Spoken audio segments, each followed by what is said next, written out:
pretty. They're pretty pictures. They are. Okay. It's not so much a silly story. It's just a good summer story. It's a good summer one?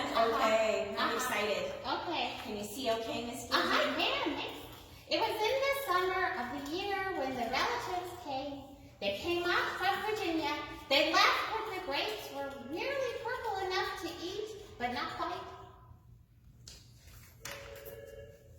They had an old station wagon that smelled like a real car, and they put an ice chest full of soda pop and some boxes of crackers and bologna sandwiches, and they came up from Virginia. They left at 4 in the morning when it was still dark, before even the birds were awake. Oh my. Yeah.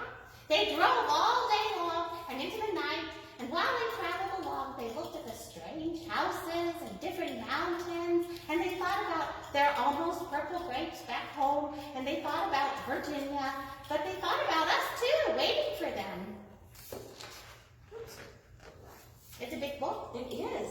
Then it was hugging time. Talk about hugging. Those relatives just passed us all around their car, pulling us against their wrinkled Virginia clothes, crying sometimes. They hugged us for hours. Oh, I miss hugging. Yes. Then it was into the house, and so much laughing and shining faces and hugging in the doorways. You'd have to go through at least 4 different hugs to get from the kitchen to the front room. All those relatives. And finally, after a big supper, 2 or 3 times around until we all got a turn at the table, there was quiet talk. And we were in 2s and 3s through the house.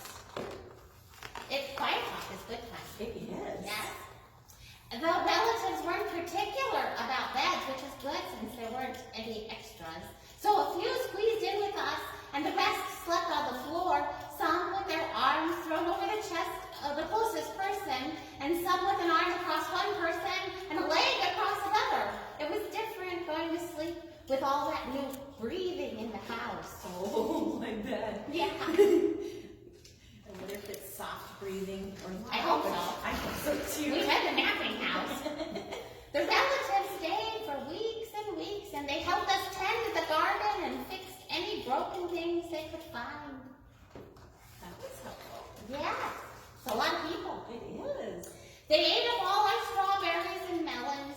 They promised we could eat up all their grapes and peaches when we came to Virginia. Yep. But none of us thought about Virginia much. We were so busy hugging and eating and breathing together. Sorry. Finally, after a long time, the relatives loaded up their ice chest and headed back to Virginia at 4 in the morning. We stood there in our pajamas and waved them off in the dark. We watched the relatives disappear down the road, and then we crawled back into our beds that felt too big and too quiet, and we fell asleep. Oh.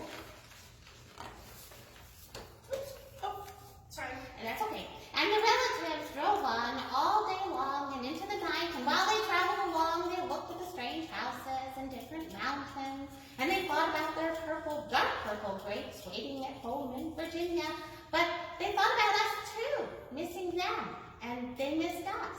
Oh. And when they were finally home in Virginia, they crawled into their silent, soft beds and dreamed about next summer. Oh, how sweet. Yeah. I like that book. Yeah, it's a nice book. It is a very nice Yeah. book. Thank you so much. You're welcome. for reading today. You're welcome. We'll see you later. Oh, wait. well, right. I won't see you later. I'm going on a vacation. You are? Yes. Do you get to go see some relatives? I'm going to go see the relatives. Yay. Yes. I'm so excited for you. Thank you. I'll be missing you, but I'll be happy for you. Thank you. Okay. Okay. See you later. Bye. Bye.